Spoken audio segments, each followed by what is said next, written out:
প্ৰত্যেকগৰাকী মহিলাৰ যিটো এইটো কি বুলি কয় মাইক্ৰ' ফাইনেন্সৰ ধাৰটো মাৰি দিম।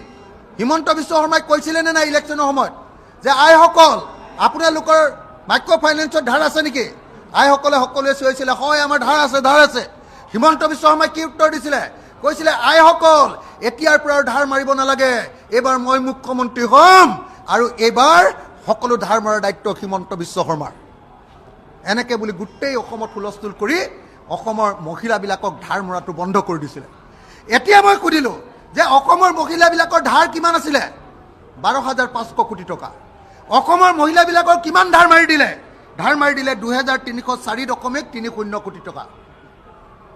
12,500 কোটি টকা ধাৰৰ ভিতৰত অকল 2,304 কোটি 30 লাখ টকা ধাৰ মাৰি দিলে।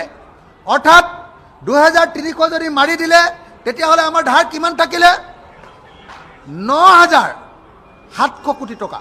9,700 কোটি টকা ধাৰ থাকিলে। অকল 2,000 কোটি টকা ধাৰ মাৰি দিলে আৰু তাৰ ফলস্বৰূপে এতিয়া কি হৈছে? গোটেই অসমৰ মহিলাবিলাকৰ ইমান দিন যে ধাৰ নেমাৰিলে এতিয়া সুদে মূলে, এইটো কি বুলি কয় সুদে মূলে গোটেইটোক একেলগতে লোৱাটো চক্ৰবৃদ্ধি হাৰ। চক্ৰবৃদ্ধি যিটো সুদ হৈ গ'ল, চক্ৰবৃদ্ধি সুদ হোৱাৰ কাৰণে মহিলাবিলাকৰ অৱস্থা বেয়া আৰু এতিয়া সম্পূৰ্ণৰূপে এইবাৰ আমাৰ অসমৰ মহিলাবিলাকৰ অৱস্থা ইমান বেয়া হ'ব যে বেংকৰ ধাৰটো নাপাবই। তাতকৈ ডাঙৰ কথা ক'ব কি জানেনে? কোনোবা এদিন এই গোটেইবিলাক মহিলা জেলত যাব লাগিব।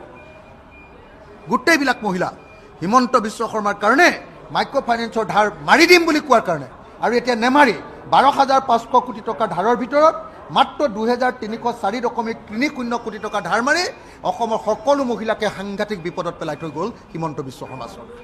প্ৰত্যেকগৰাকী মহিলাৰ যিটো এইটো কি বুলি কয় মাইক্ৰ' ফাইনেন্সৰ ধাৰটো মাৰি দিম। হিমন্ত বিশ্ব শৰ্মাই কৈছিলে নে নাই ইলেকশ্যনৰ সময়ত যে আইসকল আপোনালোকৰ মাইক্ৰ' ফাইনেন্সৰ ধাৰ আছে নেকি? আইসকলে সকলোৱে চিঞৰিছিলে হয় আমাৰ ধাৰ আছে। হিমন্ত বিশ্ব শৰ্মাই কি উত্তৰ দিছিলে? কৈছিলে আইসকল এতিয়াৰ পৰা ধাৰ মাৰিব নালাগে, এইবাৰ মই মুখ্যমন্ত্ৰী হ'ম আৰু এইবাৰ সকলো ধাৰ মৰাৰ দায়িত্ব হিমন্ত বিশ্ব শৰ্মাৰ। এনেকৈ বুলি গোটেই অসমত হুলস্থুল কৰি অসমৰ মহিলাবিলাকক ধাৰ মৰাটো বন্ধ কৰি দিছিলে। এতিয়া মই সুধিলোঁ যে অসমৰ মহিলাবিলাকৰ ধাৰ কিমান আছিলে? 12,500 কোটি টকা। অসমৰ মহিলাবিলাকৰ কিমান ধাৰ মাৰি দিলে? ধাৰ মাৰি দিলে 2,304.30 কোটি টকা। 12,500 কোটি টকা ধাৰৰ ভিতৰত অকল 2,304 কোটি 30 লাখ টকা ধাৰ মাৰি দিলে। অৰ্থাৎ 2,300 যদি মাৰি দিলে তেতিয়াহ'লে আমাৰ ধাৰ কিমান থাকিলে? 9,700 কোটি টকা। 9,700 কোটি টকা ধাৰ থাকিলে। অকল 2,000 কোটি টকা ধাৰ মাৰি দিলে আৰু তাৰ ফলস্বৰূপে এতিয়া কি হৈছে? গোটেই অসমৰ মহিলাবিলাকৰ ইমান দিন যে ধাৰ নেমাৰিলে এতিয়া সুদে মূলে, এইটো কি বুলি কয় সুদে মূলে গোটেইটোক একেলগতে লোৱাটো চক্ৰবৃদ্ধি হাৰ।